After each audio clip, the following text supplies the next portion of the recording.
Vaccine का आंकड़ा क्या है? यूके 55.4% आबादी को वैक्सीन दे चुका है। अमेरिका 50% आबादी को वैक्सीन दे चुका है और वहां कोई उम्र का भी उन्होंने कोई ये नहीं रखा कि 45 ही होगा, 15 तक आ गए। जर्मनी 17.2% अपनी आबादी को वैक्सीन दे चुका है और ब्राजील 10.3% आबादी को वैक्सीन दे चुका है। यह बीबीसी का आंकड़ा है जो मैं आपके साथ साझा कर रहा हूं। तो वैक्सीन जिनके पास अलग अलग कंपनियों को जिन्होंने अनुमति दी, वो ज्यादा लोगों को वो देश वैक्सीन दे पा रहे हैं। जिन देशों ने सीमित कर दिया कि नहीं हम इन्हीं 1-2 कंपनियों को परमिशन देंगे, उनकी स्थिति वो है जो हमारे देश की है। हम अभी लगभग 5.2% लोगों को वैक्सीन दे पाए। आज मैं यहां आ रहा था और एक न्यूज फ्लैश हुआ कि महाराष्ट्र में कई सेंटर्स बंद हो गए हैं, वैक्सीनेशन नहीं हो पा रही, खत्म हो गए डोसेज। आंध्रा आज अनाउंस करने वाला है, आंध्रा की वहां भी वैक्सीनेशन अब नहीं है। सेंटर से वो मांग रहे हैं कि, और सेंटर ने उनको 15 अप्रैल से पहले हम दे ही नहीं पाएंगे। ऐसे अनेक रिपोर्ट्स अलग अलग राज्यों से आ रही हैं कि कैसे वैक्सीन की समस्या बढ़ गई है, नहीं मिल रही है। जो शॉर्टेजेस आईसीयू बेड्स की हो रही हैं, जो शॉर्टेजेस ऑक्सीजन सिलेंडर्स की हो रही हैं, जो शॉर्टेजेस वेंटिलेटर्स की हो रही हैं, जो शॉर्टेजेस ट्रेन्ड मैन पावर की हो रही हैं, हमारे वेंटिलेटर्स चलाने वालों की हो रही हैं, ये स्थिति बहुत ज्यादा गंभीर है। पिछली लहर से कहीं कहीं ज्यादा गंभीर स्थिति हमें दिख रही है देश के अलग अलग कोनों से। हिंदुस्तान में asthma, angina, respiratory disorders, diabetes, ये एक लाइफस्टाइल डिजीजेस हैं। बहुत बड़ा आंकड़ा है। हर हिंदुस्तानी, हर परिवार में कोई न कोई आपको ऐसा केस मिलता है। इन तमाम कोमॉर्बिडिटीज की लिस्ट में इनको आपने बाहर रखा। ये कब तक बाहर रहेंगे, इनके बारे में आपकी क्या योजना है? क्योंकि अब पॉल्यूशन बढ़ने के साथ साथ एस्थमा के केसेस, और एस्थमा कोई उम्र नहीं देखता, छोटे छोटे बच्चों में हमें एस्थमा दिखता है। ये सब जब मैं बार बार बोलता हूं, प्रश्न पूछता हूं, सवाल पूछता हूं कि सरकार ने तैयारी नहीं की है, अगर हम आरोप लगाते हैं तो उन आरोपों का कारण यहां है। आप देश के साथ कृपया साझा करिए अपनी प्लानिंग की आपकी प्लानिंग थी क्या और है क्या और क्या होने वाली है। हर हिंदुस्तानी सरकार के साथ इस लड़ाई में पिछले 1 साल से दिखा। हिंदुस्तान का हर राजनीतिक दल, हर राजनीतिक संगठन सरकार के साथ खड़ा रहा, आज भी खड़ा है, कल भी खड़ा रहेगा। कोविड एक महामारी है जिससे हम सब मिलकर लड़ने को तैयार हैं। प्रधानमंत्री जी, आप ऑल पार्टी मीटिंग बार बार बुलाते रहा करिए। हम आपसे यह निवेदन करते हैं ताकि सब मिलकर समाज में एक जागरूकता भी लाएं मास्क को लेकर, वैक्सीनेशन को लेकर, और जो भ्रांतियां फैली हुई हैं वैक्सीनेशन को लेकर, वो हम सब मिलकर, हम और आप मिलकर दूर कर सकें। कुछ लोगों की आदत नहीं होती मिलकर काम करने, कुछ लोग बांट कर काम करना जानते हैं। उन सब से हमारा निवेदन है कि बांटने का काम स्थगित कर दीजिए। आज मिलकर लड़ाई लड़ने का वक्त है।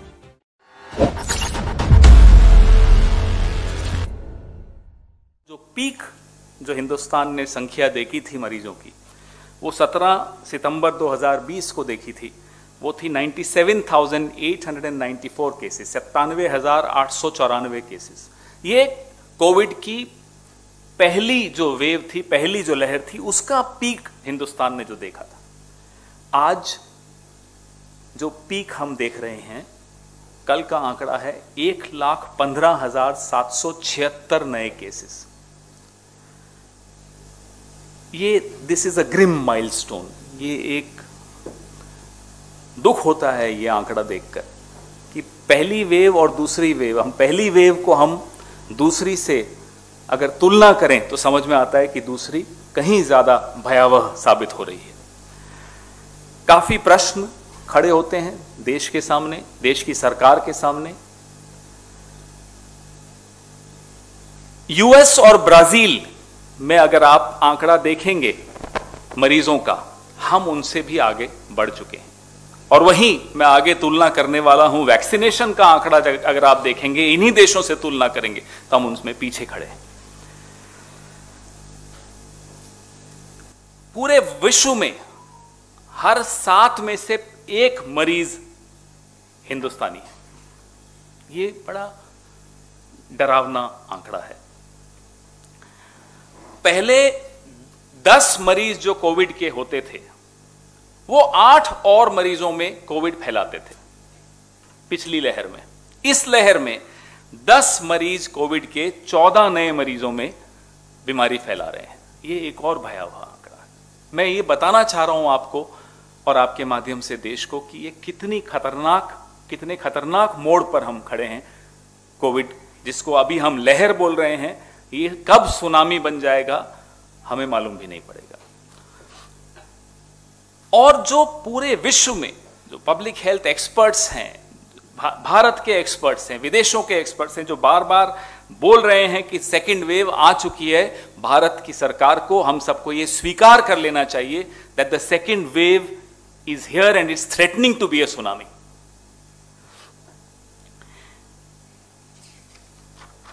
और वैक्सीनेशन 1 साल हमारे पास था जब टेस्ट चल रहे थे पूरे विश्व में, अलग अलग देशों में अलग अलग कंपनियां टेस्ट कर रही थी। इस 1 साल में, 1 साल से थोड़ा कम मान लेते हैं, हम सरकार से यह जानना चाहते हैं, इस देश की ओर से जानना चाहते हैं कि क्यों नहीं हमने असेसमेंट ठीक किया, तैयारी ठीक की, कितनी संख्या है इस देश में, कितने लोगों को आवश्यकता पड़ेगी उस वैक्सीनेशन की, ये हमने क्यों नहीं सही ढंग से आंका। आज मैं यहां आ रहा था और एक न्यूज फ्लैश हुआ कि महाराष्ट्र में कई सेंटर्स बंद हो गए हैं, वैक्सीनेशन नहीं हो पा रही, खत्म हो गए हैं डोसेज। आंध्रा आज अनाउंस करने वाला है, आंध्रा की वहां भी वैक्सीनेशन अब नहीं है, सेंटर से वो मांग रहे हैं कि, और सेंटर ने उनका 15 अप्रैल से पहले हम दे ही नहीं पाएंगे। ऐसे अनेक रिपोर्ट्स अलग अलग राज्यों से आ रही हैं कि कैसे वैक्सीन की समस्या बढ़ गई है, नहीं मिल रही है। और जो ड्रग है रेमडेसिविर, उसकी शॉर्टेज, उसकी ब्लैक मार्केटिंग अलग अलग राज्यों से रिपोर्ट्स आ रही हैं। तो अभी मैं फिर से वैक्सीन पे फोकस करना चाहता हूं, ज्यादा इस पे नहीं, लेकिन जो शॉर्टेजेस आईसीयू बेड्स की हो रही हैं, जो शॉर्टेजेस ऑक्सीजन सिलेंडर्स की हो रही हैं, जो शॉर्टेजेस वेंटिलेटर्स की हो रही हैं, जो शॉर्टेजेस ट्रेन्ड मैन पावर की हो रही हैं, हमारे वेंटिलेटर्स चलाने वालों की हो रही हैं, ये स्थिति बहुत ज्यादा गंभीर है। पिछली लहर से कहीं कहीं ज्यादा गंभीर स्थिति हमें दिख रही है देश के अलग अलग कोनों से। जो वैक्सीन का वेस्टेज का आंकड़ा है वो भी चौंकाने वाला है। 6.5% वेस्टेज हिंदुस्तान में वैक्सीन का हो रहा है। जहां इतनी कमी है, जहां लोगों को हम दे नहीं पा रहे, जहां हमने एक उम्र नियत कर दी है कि 45 के ऊपर वालों को ही देंगे, वहां अगर 6.5% वैक्सीन वेस्ट हो रही है, जाया जा रही है, ये एक गंभीर आंकड़ा है। ये फिर दर्शाता है कि सरकार ने ठीक तरीके से प्लानिंग नहीं की थी, योजनाबद्ध तरीके से नहीं देखा था कि कैसे वैक्सीन किस किस चरण में किस किस को दी जाएगी, कितनी संख्या है, कितने लोगों की आवश्यकता है देश में, ये नहीं देखा गया, ये नहीं सोचा गया। ये साबित करता है तेलंगाना और उत्तर प्रदेश में सबसे ज्यादा वेस्टेज हो रहा है। तेलंगाना में 17.6% और उत्तर प्रदेश में 9.4% का वेस्टेज हो रहा है। और इसमें मैं बाकी देशों से इसलिए तुलना नहीं करूंगा कि बार बार अपनी ही सरकार को कितना हम बोलें, लेकिन खुद इनको समझना पड़ेगा कि इन तमाम आंकड़ों में हम बाकी देशों से, जो विकासशील देश हैं, उनसे भी पीछे जा रहे हैं। ये अच्छी बात नहीं है। ये क्या इंगित करता है? ये यही इंगित करता है कि हम तैयार नहीं थे, हम तैयार नहीं हैं। जो वैक्सीन वेस्टेज है तेलंगाना में 17.6% है और उत्तर प्रदेश में 9.4% है। और संख्या की बात मैंने आपको बताई। अब हिंदुस्तान में asthma, angina, respiratory disorders, diabetes, ये एक लाइफस्टाइल डिजीजेस हैं। बहुत बड़ा आंकड़ा है। हर हिंदुस्तानी, हर परिवार में कोई ना कोई आपको ऐसा केस मिलता है। इन तमाम कोमॉर्बिडिटीज की लिस्ट में इनको आपने बाहर रखा। ये कब तक बाहर रहेंगे? इनके बारे में आपकी क्या योजना है?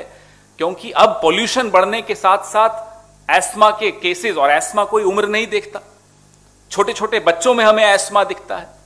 ये सब जब मैं बार बार बोलता हूं, प्रश्न पूछता हूं, सवाल पूछता हूं कि सरकार ने तैयारी नहीं की है, अगर हम आरोप लगाते हैं तो उन आरोपों का कारण यहां है।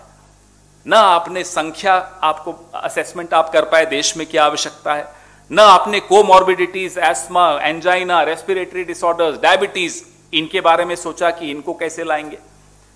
और जो सप्लाई चेन इश्यूज थे वैक्सीन के, आपको 1 साल मिला था। आपके पास वो तमाम अमला है जो आपको जानकारी देता है, जानकारी सबके पास है, आंकड़ों की जानकारी सबके पास है। आपने उस अमले का क्या उपयोग किया, आपने क्या प्लानिंग की? आप देश के साथ कृपया साझा करिए अपनी प्लानिंग की, आपकी प्लानिंग थी क्या और है क्या और क्या होने वाली है। आपने कई लोग वैक्सीन लाए, अलग अलग कंपनियों से लाए, अलग अलग देशों की कंपनियां थी। आपने कहा नहीं, भारत में ट्रायल्स जब तक नहीं होंगे हम मंजूरी नहीं देंगे। अब अगर यूरोप में 30-40 हजार ट्रायल्स हो गए, या अमेरिका में हो गए, या किसी और देश में हो गए, पैंडेमिक की स्थिति में आपको इतना सख्ती दिखाने की आवश्यकता नहीं थी। उसका जो नतीजा निकला वो ये है कि आज वैक्सीन की शॉर्टेज हो गई। अगर हम ब्राजील, जर्मनी और यूएस और यूके, ये 4 देशों का आंकड़ा, मैं सब पूरे प्रेस रिलीज में वही इन्हीं 3-4 देशों का आंकड़ा लेता हूं ताकि तुलनात्मक अध्ययन जब हम करें तो फेयर हो। वो वैक्सीन का आंकड़ा क्या है? यूके 55.4% आबादी को वैक्सीन दे चुका है। अमेरिका 50% आबादी को वैक्सीन दे चुका है, और वहां कोई उम्र का भी उन्होंने कोई ये नहीं रखा कि 45 ही होगा, 15 तक आ गए हैं। जर्मनी 17.2% अपनी आबादी को वैक्सीन दे चुका है, और ब्राजील 10.3% आबादी को वैक्सीन दे चुका है। यह बीबीसी का आंकड़ा है जो मैं आपके साथ साझा कर रहा हूं। तो वैक्सीन जिनके पास, अलग अलग कंपनियों को जिन्होंने अनुमति दी, वो ज्यादा लोगों को वो देश वैक्सीन दे पा रहे हैं। जिन देशों ने सीमित कर दिया कि नहीं हम इन्हीं 1-2 कंपनियों को परमिशन देंगे, उनकी स्थिति वो है जो हमारे देश की है। हम अभी लगभग 5.2% लोगों को वैक्सीन दे पाए हैं। कहा जाता है सरकार द्वारा कि एक वैक्सीन हेजिटेंसी है, लोगों के मन में एक हिचक है वैक्सीन लेने से। जायज सी बात है, होती है। ऐसे में सरकार का क्या काम है? ऐसे में सरकार का काम है कि NGO, civil society, all party meeting, तमाम जो प्रतिनिधि हैं जनता के, वो राजनीतिक प्रतिनिधि हो, सामाजिक प्रतिनिधि हो, धार्मिक प्रतिनिधि हो, उन सबको साथ लेकर चलिए ताकि वैक्सीन अवेयरनेस आप जनरेट कर सके। वैक्सीन हेजिटेंसी क्यों है? वैक्सीन हेजिटेंसी इसलिए है कि वैक्सीन अवेयरनेस नहीं है। आप वैक्सीन अवेयरनेस ले आइए, वैक्सीन हेजिटेंसी जाएगी। इस देश ने और भी पहले भी इसमें इम्यूनाइजेशन प्रोग्राम्स हुए हैं, और तब संचार की व्यवस्था इतनी सुदृढ़ नहीं थी, इतनी मजबूत नहीं थी जितनी आज है। तब गांव, दूर देहातों में पहुंचने में सूचना को समय लगता था, फिर भी इस देश ने वो हासिल किया। पोलियो एक उदाहरण है उसका। तो आज ये कह देना कि नहीं, लोग तैयार नहीं है इसलिए नहीं हो पा रहा, माफ कीजिएगा, ये बात नहीं गले उतरती, क्योंकि ये बात झूठी है, गलत है। इस दौरान पिछले 2-3 दिनों में हमने सुना कि जो हिंदुस्तान के वैक्सीन मैन्युफैक्चरर हैं वो शिकायत कर रहे हैं कि उनके पास अब फंड्स की कमी है। तो जब आप योजना बना रहे थे वैक्सीन की, तो क्या आपने इन कंपनियों की फंड्स की क्या स्थिति रहेगी, क्या उनकी आवश्यकता रहेगी, इस पे नहीं गंभीर चिंतन किया था? ये सवाल हम सरकार से पूछना चाहते हैं। सरकार जब कहती है कि लोगों के मन में भय है वैक्सीन को लेकर, तो वो भय क्यों है? क्योंकि आप सरकार में बैठे हुए लोग उत्तर नहीं दे पा रहे 2 प्रश्नों का। लोगों के मन में जो बार बार सवाल उठते हैं कि रिलैप्स होता है, यानी वैक्सीन लेने के बाद भी कुछ केसेस ऐसे लोगों ने देखे हैं, अखबारों में पढ़े हैं कि लोगों को फिर हो रहा है। इसका आपको निराकरण देना होगा, उत्तर देना होगा, सफाई देनी होगी, एक्सपर्ट्स से राय लेकर जवाब देना होगा। क्योंकि सिर्फ सवाल अगर दिमाग में रहेंगे तो जाहिर सी बात है कि एक हिचक रहेगी लोगों के दिमाग। और यह भी बताना होगा कि वैक्सीन लेने के बाद उसका जो असर है वो कितने दिन तक चलता है। ये तमाम सवाल लोगों के दिमाग में हैं, क्योंकि जाहिर सी बात है, नई बीमारी है, कोई ऐसा तो है नहीं इसका कोई बहुत बड़ा रिकॉर्ड है, तो लोगों को मालूम है कि अमेरिका में क्या हुआ, या सब इकट्ठे हैं, सारे देश इसमें इकट्ठे भुगत रहे हैं। मास्क, पुलिस जिस तरह से बर्बरता दिखा रही है, हमने सबने, आप लोगों ने भी देखा होगा सोशल मीडिया पे इंदौर का प्रकरण। हम दिल्ली में देख रहे हैं कि कैसे 2-2 हजार रुपए का चालान काटा जा रहा है। क्या यह तरीका है? कोविड की जो प्रोटोकॉल्स हैं उनमें लोगों को एक तो आप शिक्षित करना, वो आप सब कर ही रहे हैं मीडिया के मार्फत, सोशल मीडिया के मार्फत, सरकार भी कर रही है, हम सब कर रहे हैं। लेकिन मैं फिर से दोहराता हूं, इन तमाम कामों में आपको एनजीओज, मोहल्ला समिति, गांव देहात की समितियां, सिविल सोसाइटी, RWAs, इन सब लोगों को साथ लेकर आप अगर अवेयरनेस चलाएंगे मास्क की, वो ज्यादा कारगर साबित होगी बनिस्पत इसके कि आप 2-2 हजार रुपए का चालान करें और गरीब आदमी पर लाठियां बरसाएं। अब तो सुना है कि अकेले कार में भी मास्क लगाना पड़ेगा। प्रधानमंत्री जी की रैलियों में जहां भीड़ नहीं आती वहां कहते हैं हमने सोशल डिस्टेंसिंग रखी इसलिए भीड़ नहीं आई। प्रधानमंत्री जी, आपसे भी यह निवेदन है कि भीड़ आए ना आए, अभी तो हमने सुना कि 1000 रुपए के गिफ्ट कूपन कल बांटे गए उनकी रैली में भीड़ लाने के लिए। भीड़ हो या ना हो, कृपया करके हम सब जो ऊंचे ओहदों पर राजनीतिक दलों में हो या सरकार में बैठे हो, जो पब्लिक से डील करते हो, जो रैलीज में भाग लेते हो, हम सब के लिए ये फर्ज बनता है कि हम एक उदाहरण स्थापित करें। वो कार में हो या सरकार में हो, सबको यह उदाहरण देना पड़ेगा कि मास्क लगाइए। हर हिंदुस्तानी सरकार के साथ इस लड़ाई में पिछले 1 साल से दिखा। हिंदुस्तान का हर राजनीतिक दल, हर राजनीतिक संगठन सरकार के साथ खड़ा रहा, आज भी खड़ा है, कल भी खड़ा रहेगा। कोविड एक महामारी है जिससे हम सब मिलकर लड़ने को तैयार हैं। प्रधानमंत्री जी, आप ऑल पार्टी मीटिंग बार बार बुलाते रहा करिए। हम आपसे यह निवेदन करते हैं ताकि सब मिलकर समाज में एक जागरूकता भी लाएं मास्क को लेकर, वैक्सीनेशन को लेकर, और जो भ्रांतियां फैली हुई हैं वैक्सीनेशन को लेकर, वो हम सब मिलकर, हम और आप मिलकर दूर कर सकें। कुछ लोगों की आदत नहीं होती मिलकर काम करने की, कुछ लोग बांट कर काम करना जानते हैं। उन सब से हमारा निवेदन है कि बांटने का काम स्थगित कर दीजिए। आज मिलकर लड़ाई लड़ने का वक्त है और उसके लिए हम, भारतीय राष्ट्रीय कांग्रेस, हमारे नेता राहुल गांधी, हम सब तमाम लोग आपके साथ कंधे से कंधा मिलाकर इस संघर्ष में, इस लड़ाई में आने को तैयार बैठे हैं। आज से नहीं बैठे, पिछले 1 साल से बैठे हैं। आप कदम उठाइए, हम आपको हमें आप अपने साथ पाएंगे। जो कल स्वास्थ्य सचिव ने टिप्पणी की, वह एक असंजीदा टिप्पणी मानी जाएगी। और जब भी संकट कोविड का बढ़ा जाता है, अफसरों को सामने कर दिया जाता है, राजनीतिक नेतृत्व पीछे हो जाता है। जब थोड़ी स्थिति काबू में आती है, अफसर को पीछे कर दिया जाता है, राजनीतिक नेतृत्व ताली बटोरने के लिए सामने आ जाता है। एक अफसर से मैं उस अफसर से पूरे सम्मान के साथ पूछना चाहता हूं, यह तय कौन करेगा कि अफसर को तो वैक्सीन मिल जाएगी लेकिन एक डिलीवरी बॉय को नहीं मिलेगी? यह किसने तय किया? अफसर को प्राथमिकता किसने दी? क्यों दी? वैक्सीन सबका अधिकार है, वैक्सीन लेना सबका अधिकार है और वैक्सीन देना सरकार का कर्तव्य है। इन अफसर को भी समझ लेना चाहिए और इनके ऊपर इनके राजनीतिक आकाओं को भी समझ लेना चाहिए। बिल्कुल यही बात है, जैसा कि मैंने कहा, जैसा कि राहुल गांधी जी ने ट्वीट किया, वैक्सीन लेना सबका अधिकार है। मैंने आपको दूसरे कई देशों के आंकड़े दिए।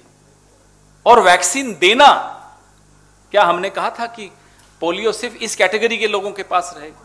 सबके लिए। वो एक यूनिवर्सल इम्यूनाइजेशन प्रोग्राम था। This has to be universal, this has to be for everyone. Vaccine देना सरकार का कर्तव्य है। हम अभी कोई सवाल नहीं उठा रहे हैं पीएम केयर फंड्स पे, वो हम उठाएंगे वक्त पे, पहले भी उठाया था, बाद में फिर उठाएंगे। आज क्यों है ऐसा कि वैक्सीन की कमी है, आईसीयू में बेड्स की कमी है, ऑक्सीजन सिलेंडर्स की कमी है, वेंटिलेटर्स की कमी है, और जब कोई सवाल उठाए तो आप कहते हैं आप एक्सपर्ट से बहस मत करिए। यह बहस का विषय नहीं है। Vaccine has to be for one and for all.